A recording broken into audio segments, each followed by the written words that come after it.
In the span of about 3 to 4 weeks, I went from never playing a Pikmin game to being a huge Pikmin fan. And a lot of that was because Pikmin 3, as it was my first Pikmin game. But I have to say, there were some concerns with Pikmin 3 that I kind of held for Pikmin 4. And one of the biggest ones, honestly, was value. I really enjoyed the game, but the game was about 8 to 10 hours, and that's really difficult to really justify a $60 purchase. But I did get Pikmin 4, and I have played it and beat it, so let's see if it's worth your hard-earned money. Just a couple things before we get into this. I will not be giving any spoilers, or at least very few. I'm going to actually use mostly trailer footage just because of where I'm at in the game. And also, please hit that like and subscribe button. Our journey to 1,000 is almost there, so that would be great if you could help us out. On with Pikmin 4. For most Pikmin fans, a very familiar face is once again trapped on a dangerous foreign planet. As a member of the Rescue Corp, it's your job to save him. Honestly, this beginning narrative is something I really enjoyed. For one, you get to create your own character, which I think is just something that this game really needed. But for me anyway, it just seemed like there was something more valuable in going out to rescue people. I don't know why, I just really appreciated that narrative of the game. Although, in a strange turn of events, you too become shipwrecked and separated from your entire party. And this is where the game really kicks off, as your first goal is to find all of your other teammates and collect Sparklum, which will eventually upgrade the radar system in your ship so that you can find other areas to explore. Now, this Sparklum, it exists in everything. Unlike other Pikmin games, you collect everything, from being just little trinkets and treasures to fruit, vegetables, pretty much anything that sparkles, you collect it. Now, as for the base gameplay, it is essentially the same as every other Pikmin. And I do want to take just a second to say if you've never played a Pikmin game, the controls are incredibly intuitive. Like many other strategy games, the biggest concern is the controls and ease of use. And I'm pleased to say that with Pikmin, they really nailed that in, and that's all the Pikmins, not just Pikmin 4. Aside from what veterans already know as the base gameplay, they've actually added 2 other game modes to Pikmin 4. One of them being like a tower defense game, and the other one being more like a time trial / head-to-head combat. I'll start with the latter, as chronologically, that's probably where you'll start as well. So that head-to-head combat, or the time trial, is called Dandori. This essentially has you collecting treasures against a clock. Some of these treasures are worth more than others. The most important thing is just to keep your Pikmin going and keep collecting things. Now, you find out that there is this new,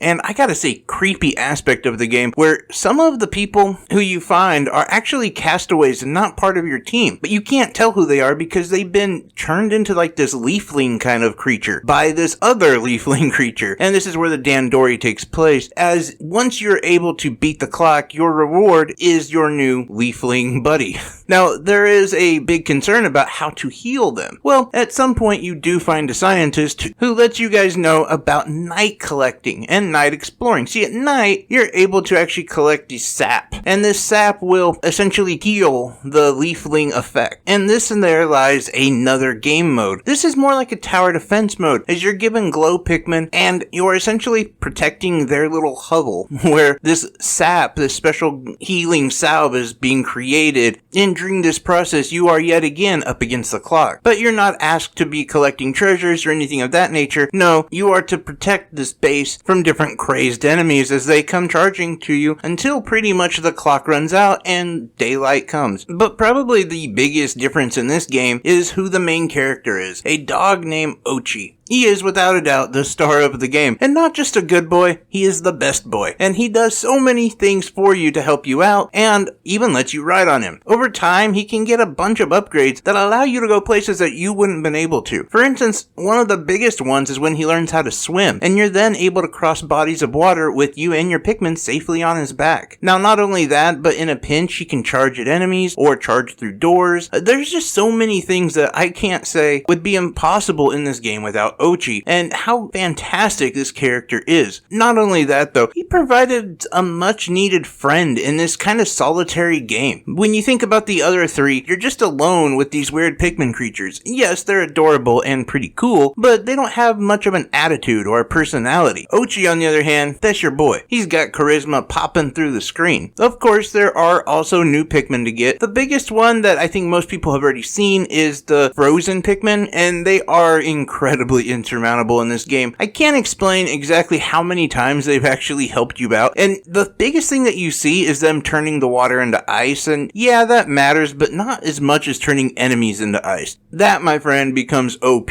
because there's points in this game where you just need a half a second to think, and that gives you more than enough, as well as being able to charge with the best boy and pretty much just shatter your enemies. Now, you don't get to harvest the corpse, but at least it gets rid of this annoying enemy who is most likely killing your Pikmin. Now, graphically speaking, this game is, well, pretty much Nintendo certified. I know, that doesn't exist anymore, unfortunately. We need that in the eShop. But no, seriously, this game, like other Pikmin games, looking back at them, they all look really impressive, and this one is no different. Pikmin 4 is incredibly impressive, and I know I say that from time to time, maybe even too much, but seriously, this game looks beautiful. It is incredibly lifelike, and one of those games that I actually had to show people, like people who didn't care. Like, I had to show my wife, look how amazing this game looks, look how beautiful the water is, the scenery, the background, even the little sparkling treasures, the Pikmin, the whole thing is just gorgeous. One of the best looking games I've ever seen on the Nintendo Switch.